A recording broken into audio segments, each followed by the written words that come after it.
Welcome to Who Knew. We are fans of the current series of Doctor Who, and here we discuss our likes, dislikes, and insights into the modern regeneration of the show.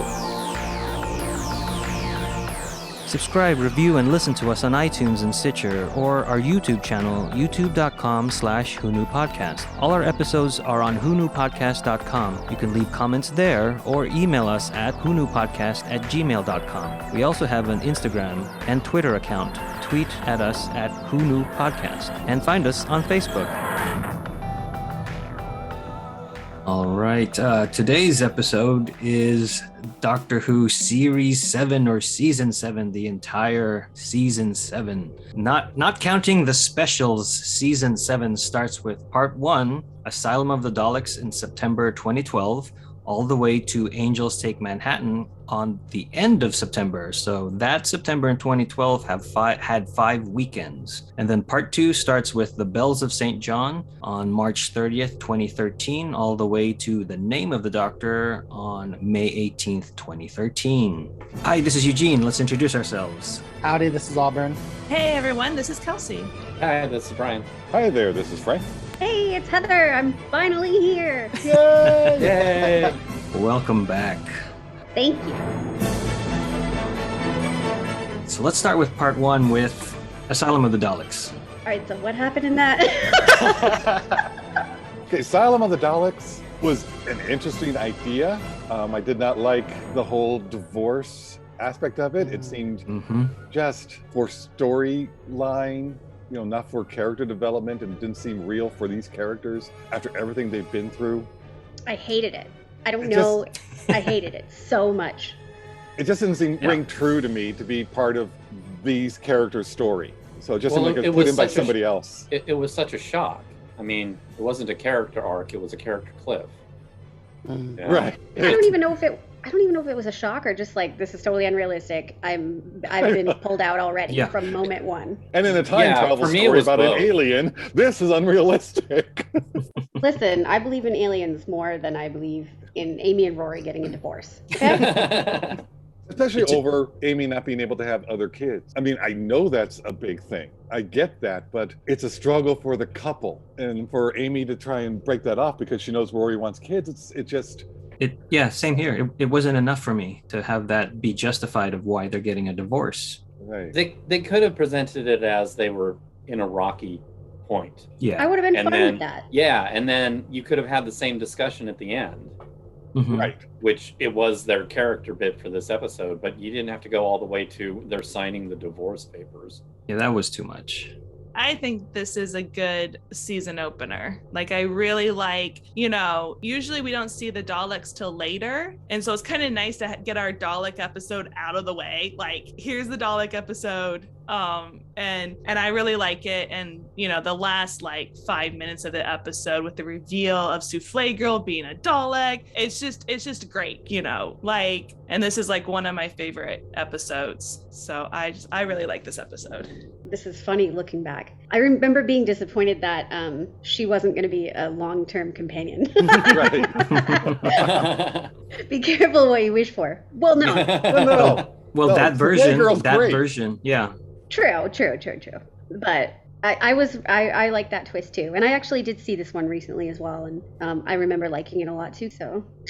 I think some of the Dalek was using the promotional material, right? Like a lot of the Daleks, you're going to see so many different types of Daleks. You had different eras of Daleks represented in the big scenes, but they were kind of in the background, right? Like I don't think we ever featured any of them. Yeah, that was a shame. It was nice fanboy stuff, but it wasn't the focus of the episode. Right. I like how it took their story a little bit farther too with the psychic link, and I like the eraser of the Doctor. Yeah, it was good to bring that up because then it comes in later in the series. So that's one of those things where you kind of have to backtrack where it started. Right. And but go ahead. They also had the iconic. Sorry. They also had the iconic look of the Doctor coming through with carrying Amy. So they did a lot for promotion and things, which were fun. Yeah. Definitely. And I like the Dalek psychic link and always getting more information about them, even if it's I don't know if it's all canon or all accurate anymore, but it's always fun to learn a little bit about our villains. Yeah. Next episode in part 1 is Dinosaurs on a Spaceship. What's that about? It's not about dinosaurs on a spaceship. Okay. In part 1, this was the least watched episode. Dinosaurs on the Spaceship to me didn't work because it was a lighthearted take on a very serious topic of the genocide, of everything that was going on. And for that part, I didn't like because the dinosaurs were so comical. And the robots, the two robots were very comedic, like lighthearted. It just seemed to take a dark turn. Yeah, it went really dark. It missed its tone. And I think it also suffers that this is another like soft reboot in that they wanted to introduce new viewers. And this felt like, I remember our discussion with these next 3 episodes is that the ordering could have been reordered so that it would still feel like the first episode is something that new viewers can come into and not like the second episode. This season changed the formatting. Yeah, with the first episode's supposed to be modern times, the second episode in the future, the third episode in the past, and this kind of changed it, so it was a little bit different. I do always like the man who plays Rory's dad. Yes. What is his name? Arthur Weasley. Arthur Weasley. That's who he is in my head forever. And also the cast was pretty good. You had a big group of people, all splitting off and doing things, and I felt like we kept track of them pretty well with the Nefertiti and the big game hunter. Yeah. Like it was a lot of fun in the fun moments. Yeah, that part I did enjoy. It reminded me of Classic Who, where the companions or the TARDIS team would split up to do different tasks, if you will. Right. But they also did it where Amy and Rory had their own companion, which was nice. So it showed that how much they have evolved since the beginning and how they can handle things now. So I like that aspect of it. And I go for more of the serious, heart-wrenching stories anyway, the ones that really just tug at your heart and are fun in that way. And see, that's why could have been such a good one. Or could have done, or even gotten more farcical and changed it where this is just not somebody who just killed everybody on the ship that we, from a race we know. It just could have gone more farcical, kind of, I don't know, Gods and Monsters or something where they would have had more fun with it. Well, that's why I think this episode could have been a strong first episode of part 1, just because of what you mentioned of the companions being strong on their own. Yeah. Oh, well. Half-like. I like Trikey. Is that what he calls him? Tricey. Oh, that was good. The practical effects were great, where they built like, I think, a quarter of Tricey, and then the rest of it is added CG. I always prefer a dinosaur that's built rather than CG'd. I'm a connoisseur. You're a carnosaur? I think I like to what Brian said. I think I remember disliking it the first time I watched it, but rewatching for this podcast, I liked it more. I could appreciate. Oh, that wasn't me.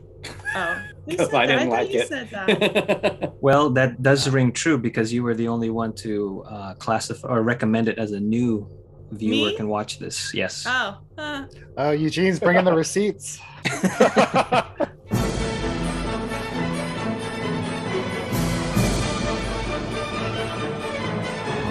Next episode is A Town Called Mercy, the Western episode with the gunslinger. Okay, I did watch some of these. Yes, Apparently I haven't been gone forever. So A Town Called Mercy is the most watch in part 1, which is, again, weird. Really? Yeah. I don't mind it. I don't hate it, actually. Yeah. It's weird, but... I don't find myself revisiting it or talking about it, but it's okay. Yeah. I don't have any negative feelings, like strong negative feelings. I just don't have anything particularly memorable. I mean, they went and they shot where all my favorite spaghetti westerns were filmed. That was cool. They went to Spain to shoot the American Southwest, which is accurate. It's cheaper, huh? Yeah. They have the whole boomtown built there. That's why. Got it.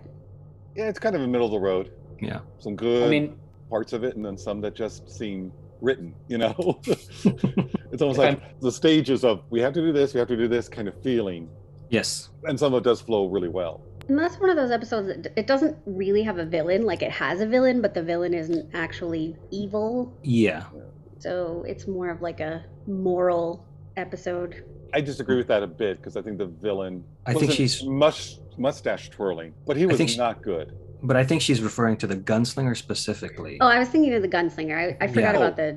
Yeah, Wait. because the guy who made the villain, gunslinger. Yes, the villain Jax. you're talking about. Yeah. Isn't it Jax? Yeah. Forgot about that. The other doctor in the jail. Yeah.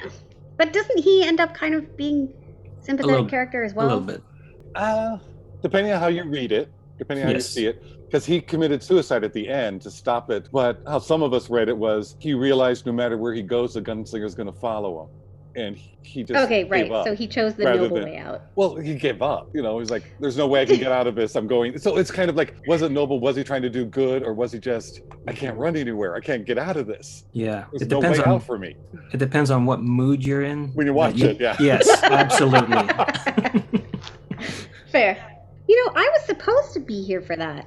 That's why I watched the episode. I was like all ready to go.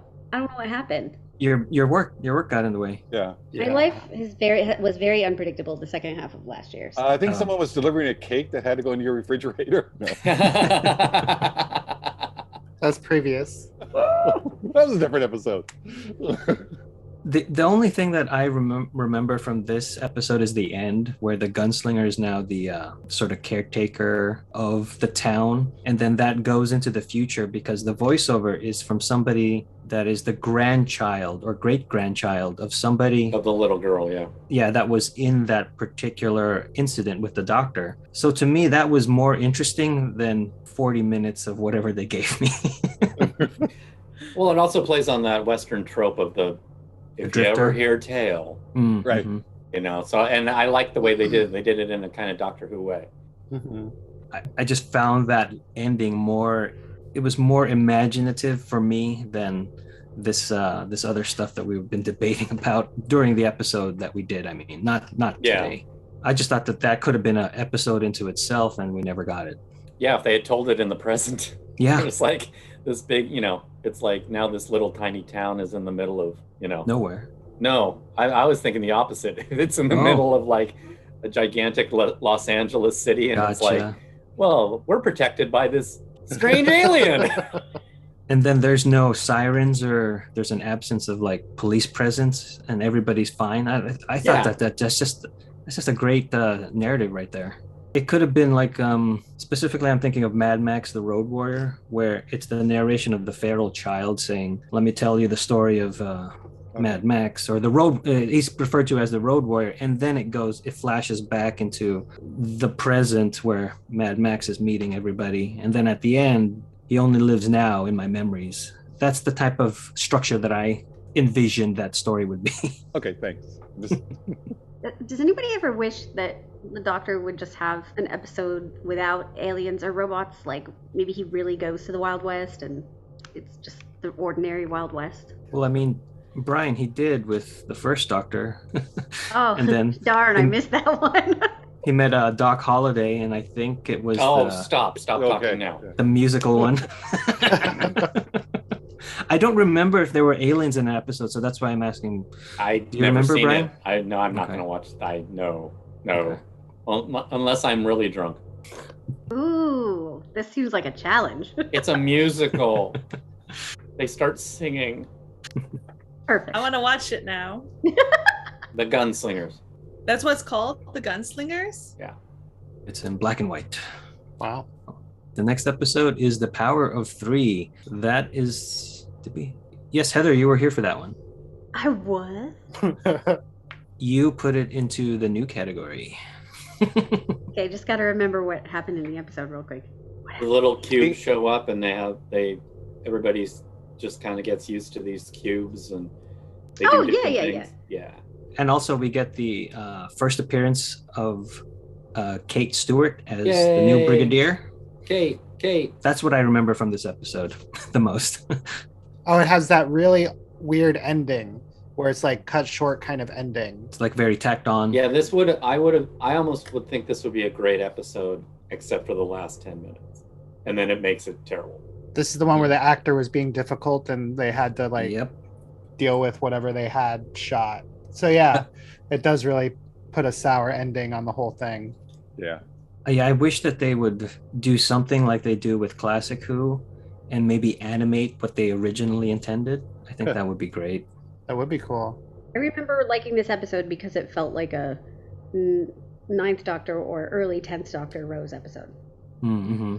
But again, I have to applaud the, I guess, editorial team. They were able to cobble something together that, in my mind, I guess, didn't work because of the difficulty of the actor. Mm-hmm. Why didn't they just use another actor? I don't think they had the time or money. They just had to, they were given what they had filmed, and then they were like, make this work. This one had a lot of great moments with Matt Smith just waiting around, right? Like he was painting the fence. And... Yeah, playing with a soccer ball and just not liking normal life. Then that was all. It's only been 20 minutes. Or normal time. Yeah. Does he have a line like, does time, this is how, what was it like, does time always move this slowly? Yeah. And in the proper order. And after Dinosaurs on a Spaceship, where we see Rory and Amy being so capable, this is when they're really talking about, do we want to have real lives? We've made plans in the future and expect to go. You know? And they're now aged differently than their friends. Yeah. Is this the one with the 10 years? They estimate it's 10 years? I think so, because Rory is being offered a new position at the hospital, and then Amy is asked to be a bridesmaid, and both of them don't know if they can commit to this because of the doctor. Now compare that to their getting a divorce character arc, and it's like, this one works great. Yeah, this is more in line with who we know these characters to be. Totally. Mm-hmm. I also thought it was fascinating that they estimate it's 10 years. It's like, yeah, you're 10 years older in the present, relative present, you know? It's like, oh, you get, and then I start thinking about that going, well, okay, you travel with the doctor. I don't know. Never mind. The thought's not working. No, it's an interesting concept because you're actually traveling, and so you're aging by doing all these things, but you get back around the same moment that you left, even though you are 2 years older at this point, 6 months older the next time. Well, what I was gonna say is, I guess it kind of feels like you go and you live 10 years with the doctor, and then you come back to your present, and it's like, okay, you're gonna die 10 years earlier now. Right. So it's like, but it's not really earlier because you were with the doctor, but in your world with your friends and your family, you're suddenly 64 and not 54. Yeah. I feel like I can relate a little bit to that now that we all experience this global pandemic. And a lot of us did have to kind of put pause on our lives for a year. It's like when we finally get to go back out. I went into this as a young 30 and I'm probably going to leave it as an almost 40. And it's like, wait, but I didn't get to live those years. Yeah. Yeah. I definitely feel for my friends that have kids that have transitioned either from high school to college, specifically those, just because they couldn't have prom or walk or anything like that. I am so glad I am not that age right now. Like, I would be absolutely devastated. Yeah. Anyway, that's the Power 3.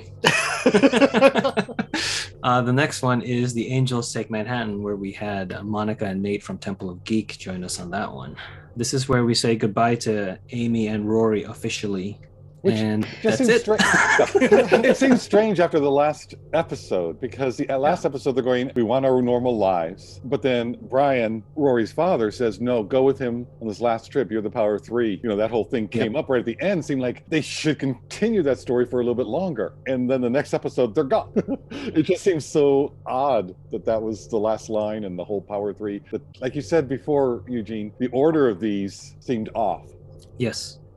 See, that's why I would have put the Amy Rory stuff in Power of 3, their drama plot line. I would put that in like Asylum of the Daleks, and then have Brian, Rory's dad. Even then, it should be in that first episode, because if Dinosaurs on a Spaceship is the next episode where Brian is taken on an adventure, he can now sort of understand what's going on. Yeah. So there's a lot of, it feels like they had these milestones that they need to hit, and they put it on index cards and they put it on a cork board. But then they were just like, okay, who's going to get the luck of the draw to write that episode with that particular plot line instead of like putting it in a not linear, but a nice arc for characters. Right. I also would have liked the fact that they just chose to stop, and not for any bad reasons or any universe-ending catastrophes. If they just said, hey, it's been 10 years, but now it's time for us to do this, it would seem more real, you know, because you have to make choices like that in life. They needed the Doctor to be sad, like really sad, and they needed the Doctor not to go back and visit them, so. Yeah, but I think they could have made it really emotional. It would have been unique because, you know, Martha does choose to leave, but this Doctor spent a long time with Amy and Rory, and you know, he also says later, you know, Amy was the first person these eyes saw. So I think they could have written a really compelling final moment with them just saying, no, it's time, without having to not stare at the Statue of Liberty and blink. Yeah. Well, last season was the God Complex, where we said this is the logical conclusion to Amy and Rory getting a new house, a new car. Right. And they were just kind of like, I think this is it for us. So and then after that we get Closing Time, Wedding, a River Song, and then part 1 of season 7. I'm like, no, we already had the goodbye. And this starts the long goodbyes. And in classic Who, he did have companions who would just leave. Well, the nice thing about that is they can come back for special episodes. Yeah, like we did Tegan. She just said, I'm done. Yeah. It's like, well, you know, and it's just like, no, Rory and Amy are gone. And again, it would have been different. It wouldn't be, you know, getting rid of the Daleks and Cybermen, or erasing an entire, well, no, that's Martha. Or then saving the entire universe. It's like, it wouldn't be such, you know, we don't want to do this, but we have to save everything. And I like the fact that it's like, no, we're adults and we're just choosing to move on. And it's not, there's no acrimony in it. I would have loved that. Mm-hmm. But I feel like we still got that. You know, they still did make that decision. Yeah, but they continued on. I mean, it's just then they ruined it. It makes me think that it's maybe a Moffat thing where he said, Amy is my companion. I don't want anybody else to use Amy. Oh, I mean, I could see that. Yeah, that's what I think. But knowing Moffat, he had to make it very difficult for somebody to write around it. It was like in the God Complex, where we've just all seen a movie together, and then now we're going to our cars, and then we say goodbye at the movie theater box office, and then we walk together to the parking lot. That's what the rest of season 6 and season 7 part 1 felt like. And I use that same analogy in the God Complex, so I'm glad it's still relevant. At least you didn't kill one of them, you know? Like, that would have been... There would be no need to go for our souls like that. I wish they would have clarified why the Doctor could not go back to ever see them. But I understand that it seemed like they wanted Amy and Rory to be out of the story. And so they just said this to make it not like the Doctor can't go back, but is it just the Doctor? Is it just the TARDIS that can't go back? Is it the whole time period now? Or is it... You know, I'm kind of like, yeah, I'm just going to go with it because it's like, it's too risky. Maybe nothing would happen, but I don't think he wants to take the risk. But I also really like that later on in Capaldi's era, there is a mention of it. He's in New York City in the present, and he's trying to build this machine that will, he's like, I've had trouble with New York in the past. I'm trying to fix it. And it's not, there's no specific callback. It's just kind of I think a wink to the fans, because it's not important to the episode. It's just it's the catalyst that starts the actual story, which is dreadful. But that's the best part of the episode. I don't think the story was bad. I just think the Statue of Liberty was the horrible part to it.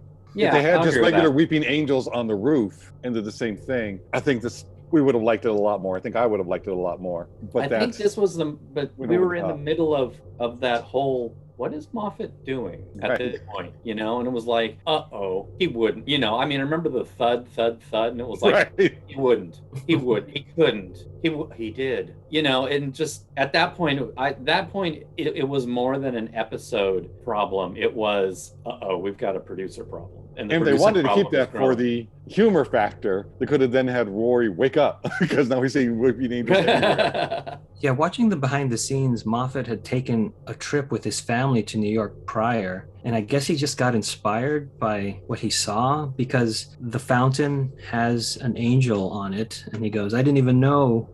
He was like, "That's an opportunity right there." And I that think works. but then from there, because then there's the little cherubs underneath it. But then after that, it just went too crazy with the Statue of Liberty.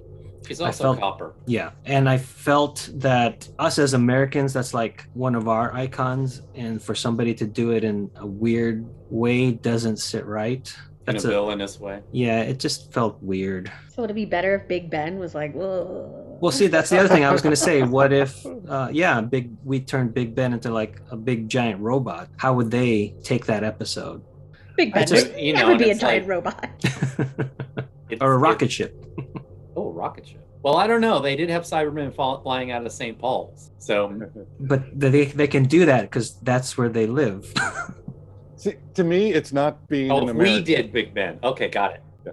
To me, it's the logistics of, we know this isn't a statue. It's not made from the same material. Yeah, it's not stone. But I think this... Yeah, that's how I look at it too. Yeah. So to me, it's more just that logic of it. But then they start changing it where the whole image of a angel, yada, yada. Yeah. So they're saying that they produce and reproduce differently, and somehow that got affected by it. Yeah, because it just feels like you set these rules with the weeping angels and it makes them really cool. Yeah. And very scary. And then when we see them again, it just keeps changing. I personally don't like that because then it makes them not what we originally love about them. Yeah. I mean, they're supposed to turn to stone, not to metal. Mm-hmm. It's like but those cherubs. The cherubs are creepy. The cherubs are very creepy. The cherubs Yes. are creepy. It's like the Borg. Every time we saw the Borg in Next Generation, they became weaker and weaker. Right. Yeah, I feel the same thing with the weeping angels. Every time we see them, it diminishes their effect. Mm-hmm. Have they used them in a while? Recently, yes. Ugh, okay. But they were better. They're better.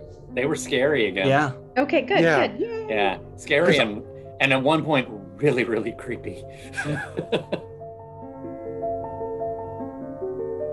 All right, we're going to include The Snowmen, which is the Christmas special of 2012, where we meet Jenna Louise Coleman again. This time, she is a governess/barmaid, and we welcome back the Paternoster gang. Yeah. And the Great Intelligence again. Yes, that's true. Well, depending if you're watching the original Classic Who again. Oh. But for this, it's a new one for everybody watching just the modern take of the show. Yeah. I saw this one recently because I was watching Christmas episodes for Christmas. Yeah. What was she pretending to be other than a bar? Or no, she was pretending to be a barmaid, but she's actually no, she was a governess. Governess. Wait, no, I thought she was pretending to be the barmaid and really was a governess. Because when her accent, the Cockney accent comes out, that's her real accent. Okay. So how I got it was she was a barmaid. She had another opportunity to be a governess and changed her voice to fill that, because I think she's just, jack of all trades kind of thing. But she had to go back to being a barmaid because somebody she knows couldn't work that. So she knew what to do, and so she had been a barmaid. So all this that we're discussing, we had to really delve into it for our episode. It's not clear on the first watch. I'm so glad to hear you say that though, because Yes, it was not not clear at for all. me, and now I don't have to feel like an idiot. So Oh no. Yeah. That's the one thing I remember. I'm like, we're getting into the nitty-gritty of all of this, I guess, logistics of who this Clara is. A lot of people do not like this story, but I love it. And so I get into some of the nitty-gritty and things just because I enjoyed so much. Yeah, I like this one too. This is another one where I have to be in the right mood, because when I start picking it apart for the podcast, I was like, oh, maybe I don't like this as much as I thought I did. Yeah, don't pick it apart. Yeah. Kind of thing. Oh, Which, but I still love it. I was disappointed with this when it came out, but I think that's because I was still mourning. I was still in mourning. Yeah. The episodes that come after a companion end episode are always like, I'm always going to see them through different lens because I'm going to be sort of depressed. So I can appreciate what you just said, Heather, because I feel like when we got into the snowman, we had Jenna Louise Coleman coming back after Asylum of the Daleks. It didn't feel like Voyage of the Damned with Kylie Minogue, because at that point, we never thought she's going to be the new companion.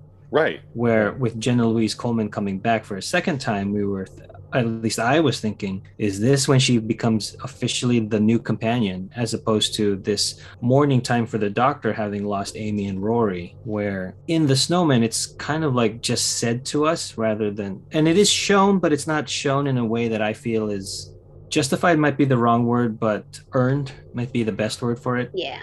But then she dies, so how can she become the companion? But then we get the next episode where it's just one of those things where it's like, I feel like Moffat is playing against expectations, but in a way that I don't like.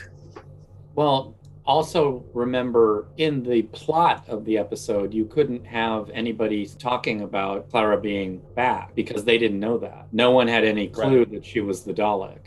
Not even the Doctor. Not even the Doctor. Yeah, nobody did. It's on the audience. It was just the audience that was in on that. Nobody else was. So I do think that it paid off well for me, especially when she died. I was just like, what are they going for? I think it paid off for me now. I don't think it paid off for me then because I was just so confused. It's like, wasn't this the chick who was in the Dalek somewhere in space in the future? Yeah. Like, I don't know. At the time, I was just kind of like, I don't get it. I wasn't patient enough for my payoff. And at the time, I was like, I don't get it. I was more energized by it. Is this going to be a linear thing? Is this a descendant? How are they doing this? Well, see, again, I was still coming off the depression, so I was like, what the heck is this? I don't get it. Hate this show. I do get that, and I understand Eugene wanting a little bit more of the Doctor's seeing it on screen, his depression.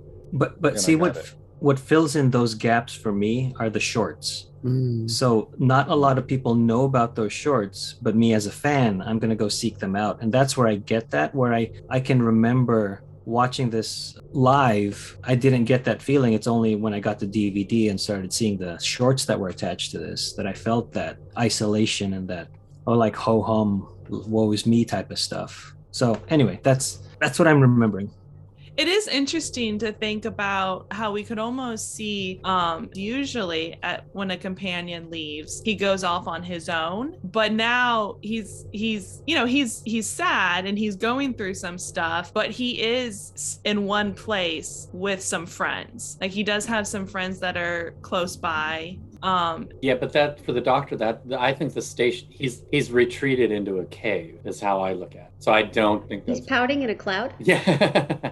I think because I know this has been conveyed for me in a more favorable way for me was in The Runaway Bride, where the Doctor is alone in his TARDIS console and you can see David Tennant being lonely. And then as the episode progresses, when he's trying to figure out what's going on with the Arachnos and Donna as the runaway bride, he starts spouting to himself like there's a companion in the console room with him. And then he stops, looks up and realizes he's alone. Yeah. See, that I enjoyed how they conveyed the loneliness and the mourning that he had just lost Rose. So that to me was well done, where this one was told to me in exposition rather than through storytelling, visuals.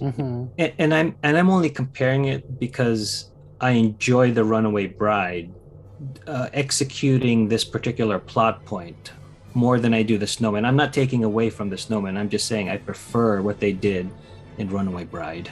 Yeah. Well, it's funny, Frank, you put this in the casual category and everybody else that was present put it in the new category.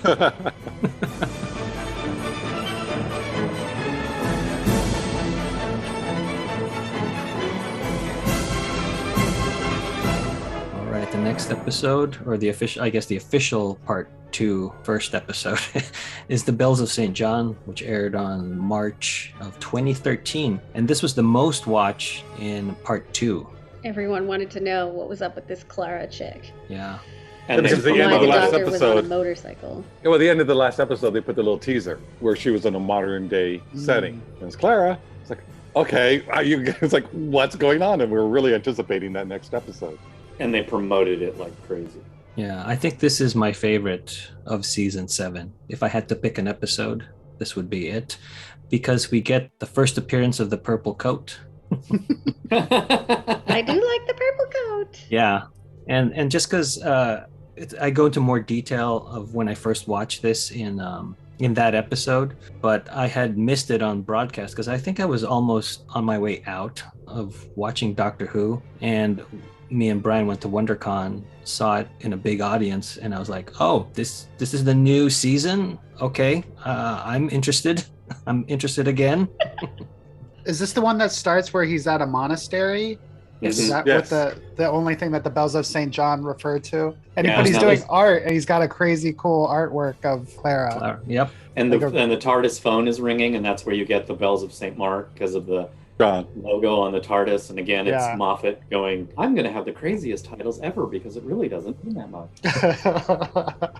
And he rides the motorcycle up the side of the building. That's what everybody remembers. As one does. Yeah. But we never see him crash in, and I still have it in my memory that I saw it. They did it so well. They did Yeah. it so well that you fill it in. Speaking of other technical things with this episode, I feel like this is where they stepped up their game as far as visual effects, because starting the first part with the girl turning her head around and it becoming a spoon head or like a concave radar dish, I thought that was great. The rendering on that looked amazing. And then when all the lights go out in the city so that there is a target on Clara's house, that looked great too. And then they do that one take where the Doctor goes into the TARDIS and then exits out into the plane so that they can prevent the plane from crashing. Yeah. There's just Really so well many done. so many technical special effects type of stuff that I just really like this episode. The first part, like, I'm already ready to say goodbye to Amy and Rory. Don't drag it on. Like Frank has said, he likes Matt Smith with Jenna Louise Coleman. It's like we could have had more time with them as a pair and said goodbye to Amy and Rory earlier. I would gladly do that because it won't sour my opinion of Amy and Rory's last leg. But yeah, I remember thinking live at the time, like, what? Amy and Rory are still here? But it seemed like a surprise to everyone. I don't know. I just remember reading Doctor Who news and everyone being like, oh, never mind, still Amy and Rory. Like, I don't know. It seems like there might have been something behind the scenes, but... Well, I think by Asylum of the Daleks, we were told, weren't we, that she was going to be the companion, or we knew that. So, yeah, it was a surprise then to then not have her for the rest of that first part. All right, next episode in part 2 is The Rings of Ekatan, where we had John and Lauren guests appear. And they apparently like this episode. I like this episode. Oh, good. That was not the consensus of you all? Yeah. Yeah. This episode felt as if Moffat wanted to do the end of the world from Russell's first season. He just crammed a bunch of aliens in a sort of marketplace. And then we get a speeder bike and singing. If the first part was like genocide as a running theme, the second part is the motorcycles. Yeah. I don't know. I think this one needed a few more passes. I agree. It's not fresh in my mind, but I do tend to like episodes that have children in them. Well, yeah, I think the characters worked well with the kids. I think Jen worked really well, and Matt works really well. So I think that and the was little fine. girl was very good. Yeah, Yes. I think that was fine. It just the Leaf played such a big part. It looked so much more on a set than some of the other stuff. It just seemed Yeah. Yeah, it looked very much on a set. It's weird going from the Bells of St. John to the Rings of Akatan. You see where they spent the money, and it looked good in Bells of St. John. And then we go to Rings of Akatan, and again, it feels like a set. It feels very small. That's just smart business. They knew they had you hooked by then. But it's like, could you give it a little bit more money or reorder the episode so it doesn't look as fake? Because I remember, is it when he's in the temple-like area with the monster? Like, there's a little bending of certain parts of the set. Yeah. When he runs in from the side door, behind him is, you can almost see the paint strokes on the backdrop. The backdrop, yeah. I mean, it's literally like classic Doctor Who in color. but not a good way. But not in a good way. And I mean, it is only for a split second. It's not like they were doing an entire scene. Yeah, we are nitpicking at a and as a and podcast. so to me it's kind of, I always laugh at it and I find it charming. But even I remember being like, why does this feel like it's a less budgeted show than the one before it? Yeah, because of that. Because of the sets.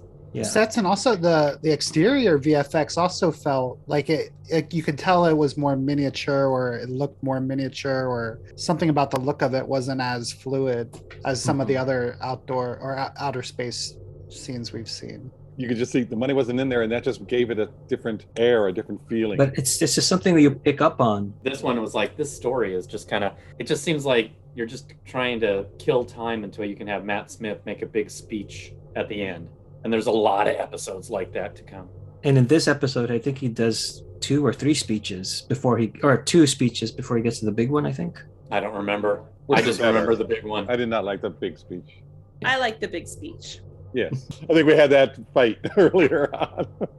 But the problem also is with this season, they need to make Clara save his life. And so that's kind of tough going, well, how does she do it? Which they didn't really need to do this because it's only once she has to save his life, and that's usually by dying. We've seen that twice before. But this one, that's why I think the leap came in, that Clara had this and was able to save the doctor, because the thing was still feeding, and it's like the doctor's not enough, so everyone's going to die. So Clara had to do that. Oh, are you using this episode as this is the purpose for her Clara Echo, for this specific Clara? No, because that's later on in the season. That was her main purpose, where she goes in. But I think that's where the writing and thought process was. Oh, okay. I mean, I could be wrong. This is totally an assumption. But to bring her and why she saves the day seemed a little bit odd. If she was there to help support the doctor like most companions do. But he was already on the ground, and she carries a leaf. And it's just, don't look at the doctor who's been around for 1,000 years. Look at this leaf. Just that ending just doesn't work for me. I mean, it's the whole psychic thing, and I think it's a whole, like little kid had all the memories. She had to learn all that stuff, and that's what's being fed. But I have so much potential. I'm going to overload you. Yeah, and it didn't have potential for me. Now, is the only reason that worked was because she later goes and splits herself, so it's like infinite. Right. Clara's. But I don't think they had it figured out that far. I don't think so either. Yeah. Okay. Yeah. I think this was for the kids because of the non-monetary transactional nature of this particular marketplace, society, whatever, world, where a kid could imagine himself or herself in this marketplace and buying a space moped with a baseball card that has meaning to him or her rather than thousands of dollars that they do not have. So I think this is specifically for kids. Yeah.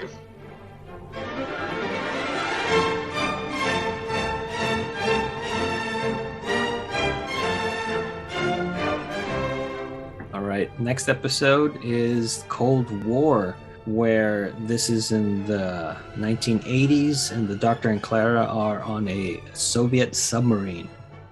With an all-star cast. Yes, and they have the Soviets have unearthed an ice warrior, and he begins to thaw, and it becomes like an alien homage, meaning the Alien movie. Yeah, this one, I don't know if I can tell you if I like it or not, because I seem to like it when I'm not watching it, and then I watch it and it's like, oh, maybe I don't really like this. It's like I don't hate it. It's fine, but I always have more fondness for it when I don't watch it. I like it until the third act because I enjoy David Warner. I enjoy what they're doing. But then once you get to the climax of the episode, it moves by way too quickly. Yeah, the ship just kind of does show up. Yeah. So everything until then is great. I like the atmosphere of, can I trust them? Can I not trust them? Are we going to die? When it's kind of a bottle episode in the submarine. And it does feel very claustrophobic. I mean, very close. They do that really well. Except for that one scene I remember going, there's space on the bridge. What is Clara dressed up for? They're going to Vegas, and then she has to wear the officer's coat. I see. And they bring back the Ice Warriors, and in a way that I enjoy them than I did in Classic Who. This Skaldak feels very threatening, so I enjoy that. Yeah, I liked it. It's on the plus. Yeah, Right now I like it. I think a lot of these that we like are ones that aren't like in the main like story arcs. They're all the ones you can kind of take by themselves and not have to think too hard to connect all the Claras or all the other pieces together. Yeah. I just like the interaction between the Clara and the Doctor. These two, I think, really hit it off. So even if the story may not be great, or like you said, the ending, I've seen a lot others that I don't like that ruin the episode, like Brian said earlier, because of the ending. This one doesn't ruin it, but I agree with you. It's like I wanted a better ending or a stronger, a little more time on that. But overall, I like what they did. I think character interaction for me can save a terrible episode, because I will remember laughing and enjoying those parts. Right. And the rest will just kind of fade away. Mm-hmm. I mean, I definitely remember Matt Smith's reaction to the TARDIS being stuck like on the opposite side of the world, and they're on the South Pole, I think. And he goes, ha ha ha. So I remember that. I go back and forth. I hate that, and then I really like it. Depending on the mood, it's like, it's a fun way to end it, and then, oh, really? Mm-hmm. Okay, so for Cold War, Kelsey, you put it in the Die Hard category. Allburn, you put it into casual, and then Brian, Frank, Josh, and myself put it into the new. So Heather, where would you put it? Well, I don't remember this episode at all. That's why I haven't added anything. Yeah. Well, I think if you do revisit it, it'll have David Warner for one. He's great in anything he does, and it's got a bunch of people from like Game of Thrones in it, so you'll recognize a lot of people.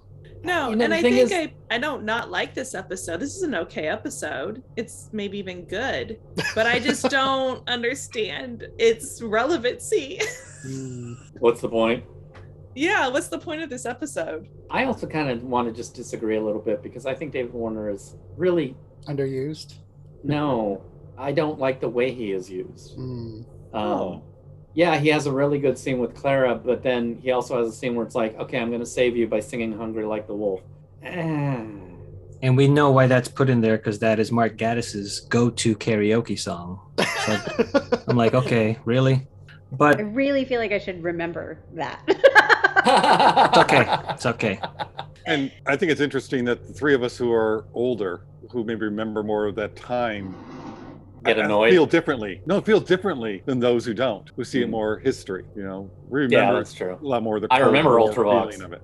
I remember that song. It feels like Mark Gaddis took archetypes and just plugged them into his story without giving us real logical reasons for them to be there. Yeah, and David Warner is just the obnoxious non-military person there to be supposedly the thorn in the side of the captain, but then he's not the thorn in the side. But I remember we had this discussion during our review of the episode where I saw him more as Garrick in DS9. It's like he was a spy. He had all this clout, and he's on there not just for that role, but because he had the music, could play it openly. We came into he's a lot more than what we had originally thought.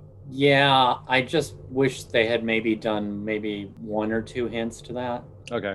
I do agree. Because even Garrick, when Garrick's over the top, but right, and he's great. He's the best thing on that show. But this one is like, if there had just been another, like maybe just even a look from the captain towards David Warner, like, I hate your guts, but I can't do anything about you. Well, I got it that he wanted him on there. He knew who he was. He knew that he was high up. The captain was in on it and was okay with it. Oh, okay. I feel like we are making logical leaps that make it better, where Gaddis should have written it one way or the other. Good point. Yes, and then that's why I watched the episode and go, oh. Right. Yeah. It may have even been written, but just cut out for the final picture. It could have. All that time. I mean, it seemed like there was a time problem with the ending, how rushed it was. So maybe there was more there that got compressed at the end. Maybe the ending was they were rushing to finish. I think there's another problem with my internet. Hold on. It's all the Ultravox playing.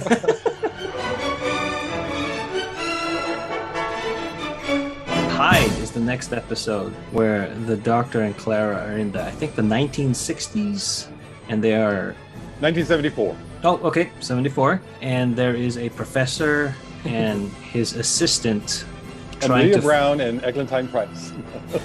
Sorry. Wrong show. Totally wrong show. Oh. and they're trying to investigate an anomaly in the manor house. It was a dark and stormy night. I love this episode. I do too. If you don't, if you don't think about it, if you don't analyze it like you're on a podcast, I like this episode. Well, what I like about this episode is that it embraces the horror genre, and it knows what it is, and the tones match, the acting matches, and it just goes for it. And I like when an episode knows what it is and embraces it. Yeah.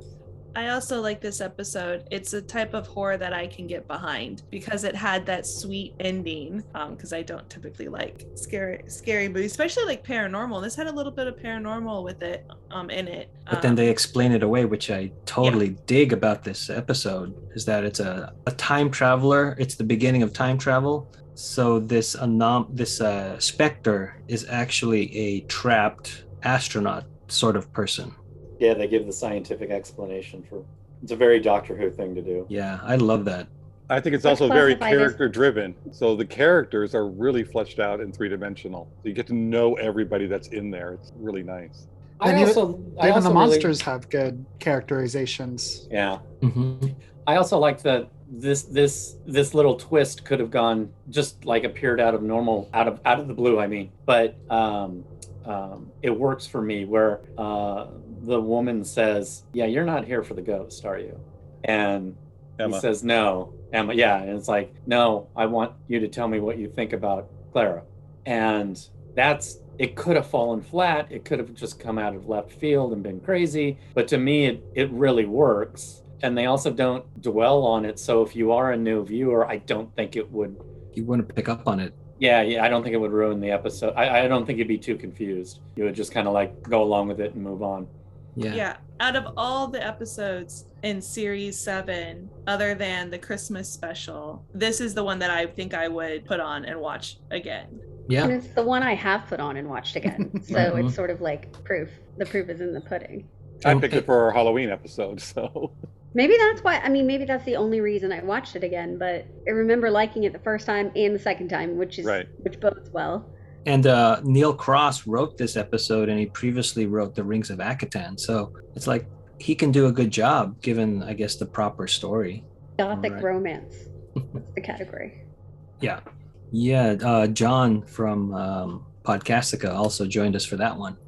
The next episode is Journey to the Center of the TARDIS, where there is a crew of salvagers or scavengers, and they take the TARDIS on board, and time energy starts leaking from the console because they tried to take it apart. Such potential. Potential. So for Die Hard, it was Kelsey and Brian. For a fan, it was Josh, Frank, Alburn, and myself. So no one thought casual or new. No. So I this mean, is it was fun to get to see the TARDIS, more of the TARDIS. That's fun. Yeah. That's what I remember the most, is just seeing more of the TARDIS than we've ever seen. I said Die Hard just because of all the stuff you would need to know about the whole universe. I don't like this episode, but I don't hate it like I would a Die Hard episode particularly. See, again, Die Hard, you may go back and watch it again. Yeah. You're a fan. I am a Die Hard, so right. I will go back and watch it again. But the scene on the cliff was great. Yes. That's a great scene. I don't know if you remember Heather, both Clara and the doctor run off onto a cliff, and that's the time she gets scared of him. That cliff. Yeah. Okay, you got it. I'm getting a little bit of emotional memory from looking at this picture, so. You know what I just thought of? Yes, in we this do. episode. The psychic network's working. Yeah. It's okay, you don't have to say it. Moving on. Well, that scene on the cliff, where are they? They're close to the engine room. Yeah. And then Dinosaurs on a Spaceship, we had another they're on a beach and they were like, this is the engine room or something like that. Like, yeah.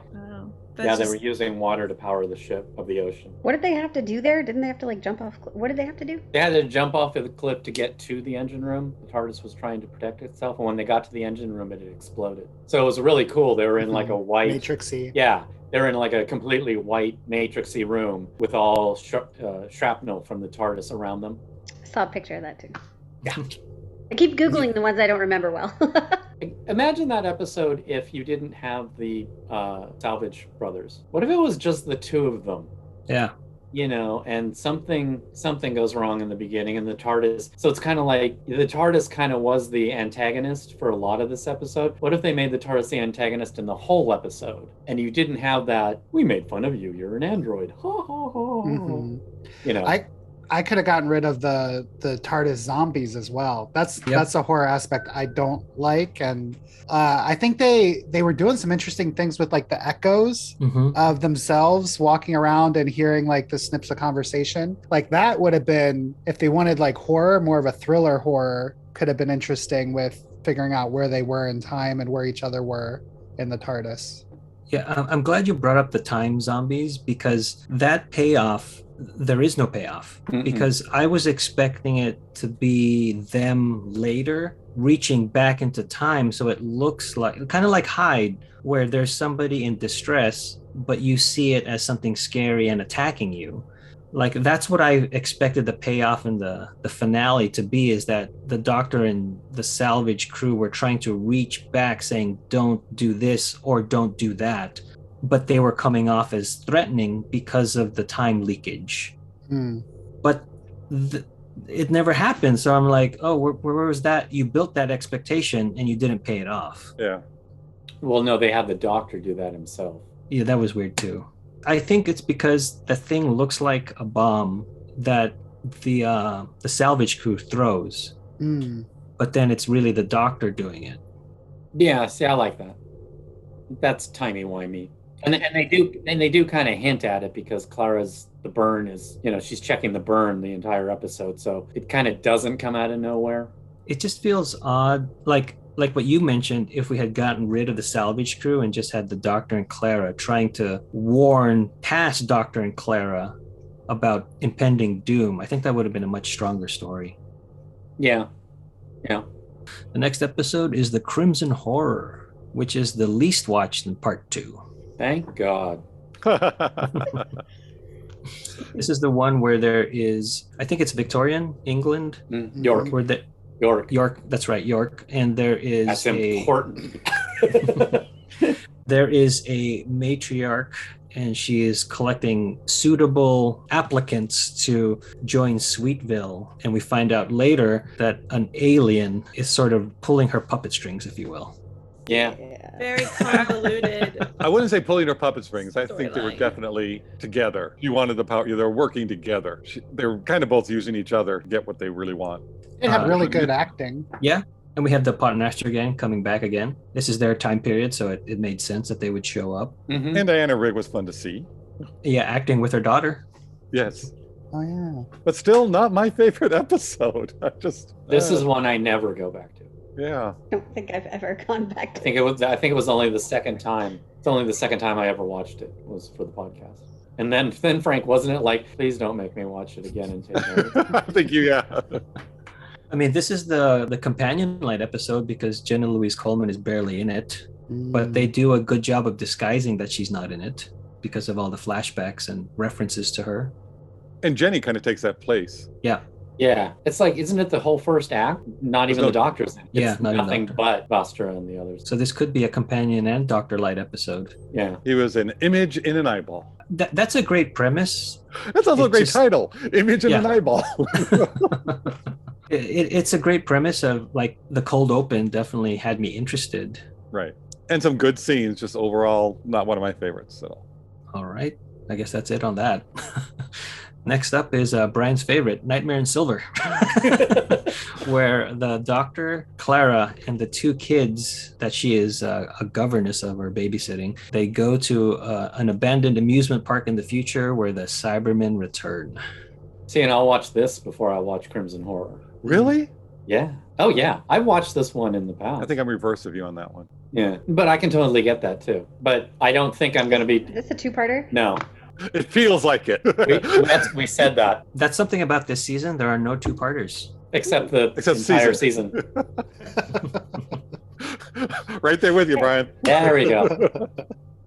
I don't think I'll be watching this one again because of our podcast. Because then really analyzing it, I can't ignore the discoveries that I made and we all made on this episode, because I used to think of this one and go, wow, Matt Smith is really acting it up. And now I look at it and I'm like, maybe, but the Cyberman is not a Cyberman. It's like it's badly presented. It changes the Cybermen totally as to what they were trying to do. Yeah. Ready to become better. It changes that whole aspect of it. It's just not, because if I remember correctly, I was going to go into it thinking this episode's pretty bad, but boy, we get a great speech from Matt Smith. And then you watch it again, you're not on the roller coaster, you're trying to analyze the episode and you realize it's not a great speech. That's why I was so down on it. It disappointed The Cybermen me. are trying to like combine humans and, well, no, they're always trying to do that. Sort of. They develop new ways of taking over people, converting people. And at the end, there's like a chess match. Yeah, the leader of the Cyberman goes into the Doctor's head, and they battle for the control of the Doctor's body. Now, I remember liking the chess match.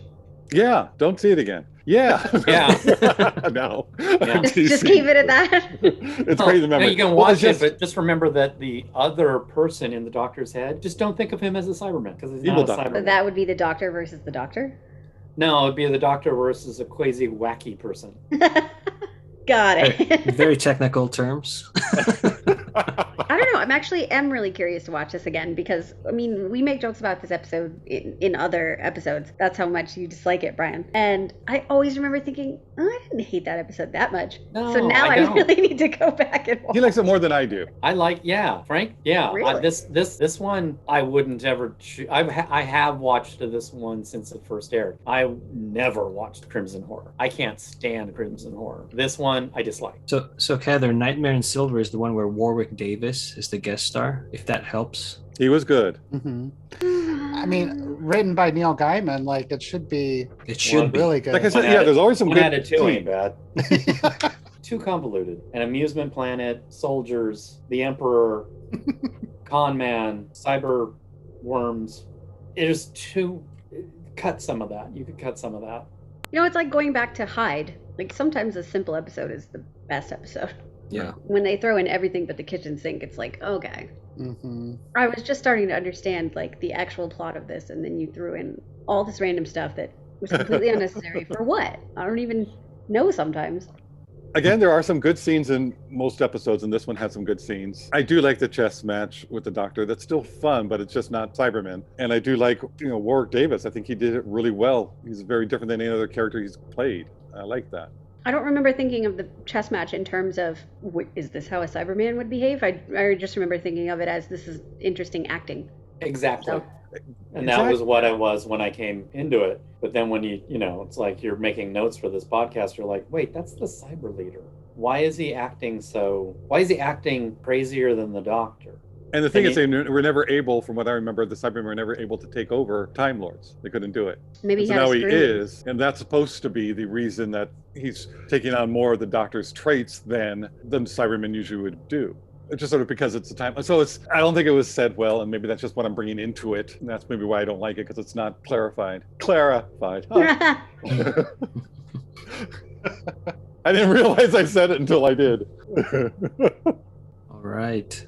The last episode of this season is The Name of the Doctor, where they go to Transalore, and we have the Potnaster gang, River Song, Clara, the Great Intelligence come back as well. We end up going to where the Doctor is buried in the time stream. And I don't know, this episode is fun for classic Who watchers. I definitely enjoyed seeing how they put Jenna Louise Coleman in other scenes from like the 60s to the 80s. Yeah. This is like specifically for fans and diehards more than, well, I feel like, I think Brian said it too, that the Journey to the Center of the TARDIS episode should be something diehards and fans talk about. But I feel like The Name of the Doctor is the one that they do. Yeah, for all its flaws, I love this episode. Yes. I love this episode. It's so much fun. I kind of like how the Great Intelligence is like our big bad. At least for the second half of the series, like he comes back, but it's not like Bad Wolf where there's a hint every single episode. So when he comes back, you're like, oh yeah, that guy. So it's kind of, I mean, like I like it. I don't hate it. I don't know. It's weird, but it's also for me when he does come back, I almost like wish that it was like Bad Wolf because I'm like, oh, it's that guy. What's his story again? Like, what's the deal? I don't remember. I always kept forgetting when he showed up, like what the story was about. Rivalries are always better when they're connected, you know. Mm-hmm. And if we don't have an ongoing connection other than the fact that he keeps showing up, it takes away from like the excitement of, you know, facing off in the series finale. So Right. like, But we're was the way seeing a I love- rehash of an old villain rather than I love every single way they do it in the finale, though. I love the Whisper Men; they're creepy. I love the rhymes, which I hated rhymes before in other Moffat episodes. But I love the rhyme. It's just they're really, really creepy. So I'm on the roller coaster and I'm loving it. And then you got Richard Grant, so you know he's a very good, distinguished villain. I just think maybe there needed to be more of a personal vendetta. No, there was definitely a personal vendetta, but it just wasn't shown. He wasn't plotting to the end. He just kept showing up, so there wasn't an overall arc in his design. And I agree with Kelsey. That it's like, okay, I know I've seen him before, from where? And the reason I think that partly is because he was different in every episode he was in. The first episode, he was disembodied snow in a globe and then took over a body. And the second one, he was in a computer. The third one, he now has the Whispermen and isn't really there. He can transfer to those other Whispermen. So who he is and what he does is different in each incarnation of what he is. It took me a long time to figure out the Great Intelligence was used more than once. I know. Right. I forgot that. Yeah, I forgot that he was in the Power of Three altogether. I'm like, oh, who was in the Wi-Fi? Oh no, that's not. Bells of St. John. Oh, Bells of St. John. But I'm just along for the ride. You know, there's like, it's a creepy Doctor Who villain. Okay. You know, it's mustache twirling, really well done. I just and even analyzing this one, I still love it. And just connects to David Tennant's era because it's River after the library. Glad you brought that up. We didn't mention that when we talked about this episode. I wanted to talk about that. We did. Yeah, we did. Yeah, we did. Oh, Yeah. we did? Yeah. Because she saved in the core of the computer, and so we said this is after that. Oh, okay. Going back to the Great Intelligence, how that was seeded. We didn't have a lot of episodes to see that in because it's in the last half of season 7, but it's a weird balance that I don't think Moffat has down yet, because in his first season 5, the crack in the wall felt so tacked on. It was like, look at this, pay attention to me. Where this one, it was like, you could have put more of a spotlight on it. Well, It's I just- I think that's also the nature of the Great Intelligence, even from way back in Troughton's era, because the Great Intelligence is the big force behind the Yeti in the subway. It also introduces the Brigadier. I've seen that serial, that episode. I don't remember the Great Intelligence being in it. You know. It feels as if Moffat chose the Great Intelligence because it's ambiguous enough that he can do whatever he wants. Yeah. That sounds about right. So that's what I kind of don't like about it. But boy, it was a And- fun episode. I know that I had said I wanted more of Matt and Jenna, but I think this would have been a good way for Jenna to lead. I know they're setting up the war doctor and all that, but that he goes in and saves her. I was like, no, her big sacrifice should have been the big sacrifice. Yeah. Yep, I agree. Because And this is like the first of 3 times when it's like... Yeah, then she just kept Energizer bunnying it. Yeah. Yep. But like we talked in the episode thing, it's like the Clara that comes back after that is not the same Clara that went into his timeline. To me, it's a different Clara, even though it's the same person, but she's changed so much and part of her has gone off to all the other doctors to save them, that her whole personality has shifted and it's a different Clara going forward, especially with the next doctor. And that's how I see it. The only thing I'm hesitating for is because I think Clara is really good in Day of the Doctor. Yeah, but I think this is she where has I one more. told you and Auburn to go, this is the part. This is the catalyst where she's now changed to being a different Clara because part of her has gone. She's now going to be altered, and that'll be the next Doctor, the 12th Doctor's Clara, and changes and alters. Right. Because I loved her during this whole part from the Daleks on. I liked her characterization of it. I think they connected really well. And so I just have to put it somewhere, and I'm putting it here. This is where our Clara that has been in those 6 episodes has now died, and she has changed, and moving forward, it's going to progress. in a different point, so I can separate the two Claras. I'm just still thinking about how River's song, because does it seem like she kind of dies in this episode? River's song, does he like erase her or something? No. I think there is kind of a hint of we don't know how long it's going to last in the hard drive. Okay. But that's just a hint. They don't say it for certain. But they do have like a final goodbye, it feels like. Yes. Yeah. But they've had plenty of those. We end this season with the big reveal of John Hurt as the War Doctor, setting up the 50th anniversary special. Yes. So it does have a pretty big ending, and I know BBC and everybody was putting a lot into the special. So maybe this season got a little shorter, or maybe a little bit of budget here and there went to the special instead of this or that. Yeah, but they did do a big push. Huge. So I think in all the episodes that we've done, dedicated to those specific episodes, I've mentioned the shorts and the prequels and the ancillary materials that are attached to those particular episodes. There are quite a bit in this season. I think the most so far. I just don't remember this much in other seasons with Moffat. But Moffat also stated that the 7th series would be the opposite of an arc-driven nature that happened in the 6th season. So that's why they had standalone episodes, no two-parters. And then the first half of this season was a different genre. That's why you got sci-fi, Western, the Cold War. Horror. Yes, horror for Hyde. So he just wanted to get those kind of, he said, write it like a movie poster. Like you want to get them with that. I don't know if it worked, but that's what he planned to have everybody do. And that's why we also had the different stylized titles of like The Angels Take Manhattan. It looked like the Statue of Liberty, and then Asylum of the Daleks. It looked like the Dalek skirt. And then the Western, The Town Called Mercy, it looked like an outhouse, I think we said. And just really quick, that all costs money. So when we're all talking about put the budget into something else, I'll give up stylized titles. And also speaking from the job that I have to do, what a nightmare. Yeah. How do you deliver that? What a nightmare. So it's just funny that he told the writers to do something standalone, no overarching story, but he put it in himself. So it felt, I don't know if it worked completely, but I do like some episodes better than others.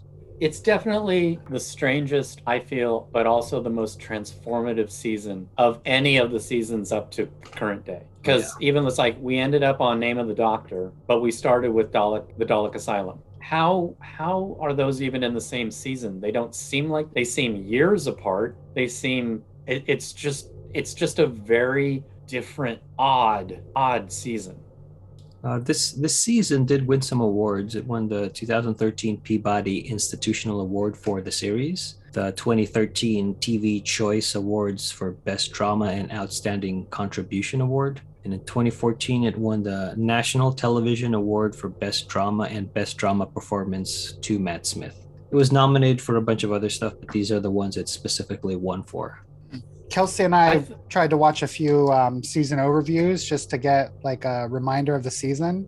And it's we were trying to find positive reviews of the season, and they're not out there. They're not. Yeah, it's got a lot of hate from the fan base. I mean, personally, I really just enjoy the second half more than I do the first half. When we get a new companion with Jenna Louise or Clara, and Bells of St. John is like where it starts for me. It's just I like the new wardrobe. I like the vibe, the technical proficiency in that episode. Mm-hmm.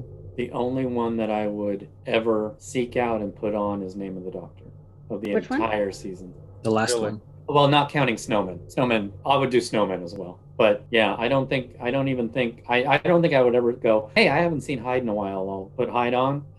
But it is one of my favorites of the season. But yeah, for most of it, it's like, it feels off. The whole thing feels off. I do like the new vibe that you were talking about, Eugene, but I like it in sort of a separate way.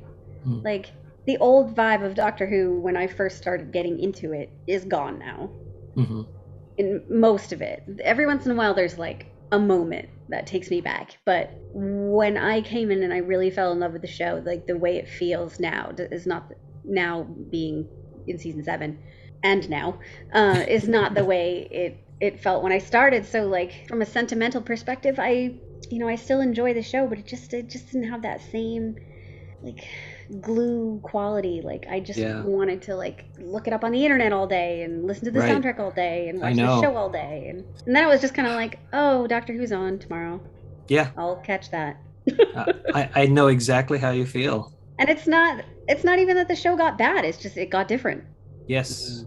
There was a sort of immersive quality that I wanted with like the end of season 4 with Donna that I don't think I've ever reclaimed since then.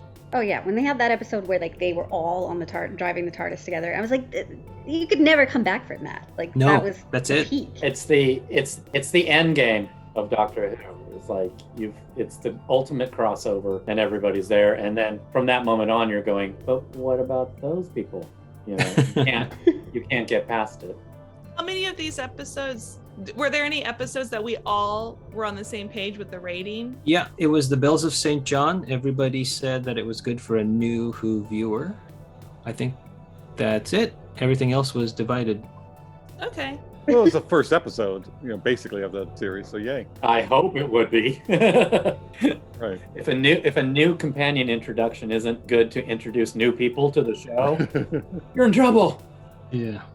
Season 7 is available on DVD, Blu-ray, and you can also find it right now, currently in the US on HBO Max. And there's some commentary on the DVDs. There's most of the shorts that I mentioned, and there's some behind the scenes, like the little snippets, the cut downs of the behind the scenes that they do.